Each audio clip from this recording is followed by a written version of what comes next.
Noong nakaraan nga ay napag-usapan natin ang mga ilang anime na sumikat sa buong mundo.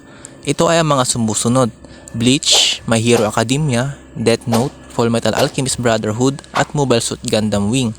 At sa pagpapatuloy ng usapan natin ay marami pa tayong makikilalang anime na sumikat sa buong mundo.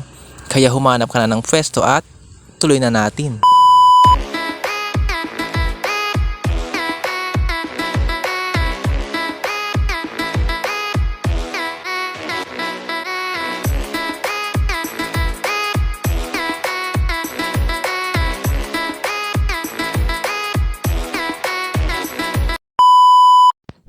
Ang sumunod sa listahan natin ay ang anime na Cowboy Bebop.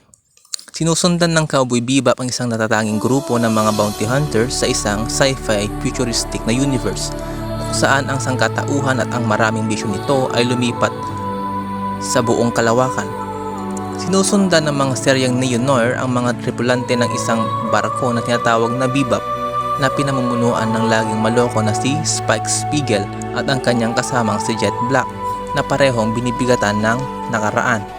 Malapit na silang sumali sa con artist na si Faye Valentin, isang oddball wonderkind at isang bioengineered Welsh corgi. Bagamat madali itong pinakamaikling tatakbo na serye dito sa 26 na yugto lamang, mas marami nang hinihiling ang mga tagahanga mula nang ipalabas ito mahigit 20 taon na ang nakararaan. Ang haba nito ay kadalasang dahil sa kinikilalang direktor ng anime na si Shinichiro Watanabe na may hangganan para sa serye. Ang nilalaman nito ay naghiwalay din sa mga tradisyonal na kumpanya ng laruan mula sa pagnanais na i-market ito. Ang kamakailang live action na pag-reboot ng Netflix ay labis na pinuna at mabilis na nakansela. Sunod naman sa listahan natin ay ang anime na Attack on Titan.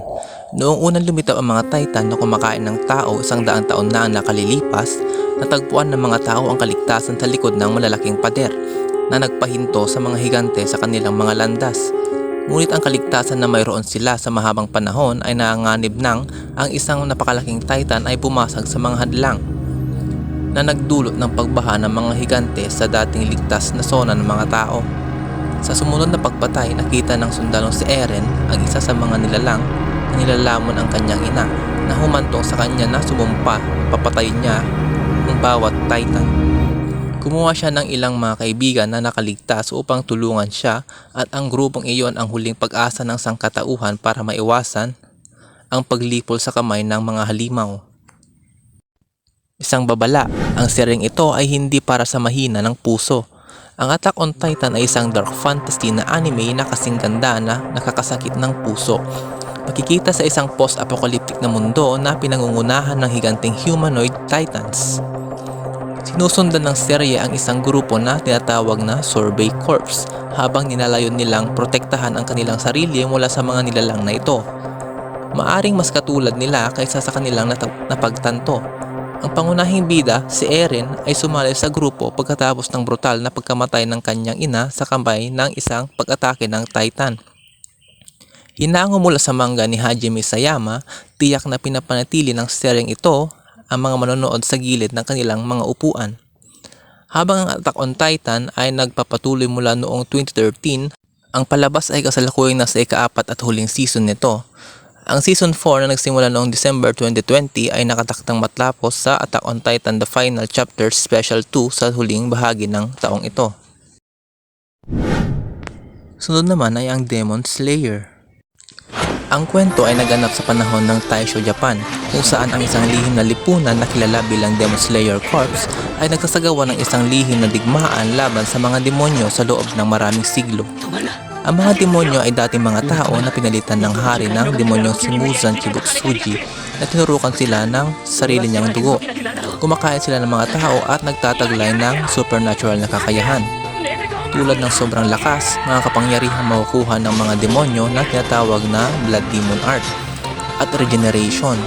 Mapapatay lang ang mga demonyo kung sila ay pinugutan ng mga sandata na ginawa mula sa isang haluang metal na kilala bilang Nichirin na tinuturukan ng lason na nakuha mula sa bulaklak ng wisteria o nakalantad sa sikat ng araw.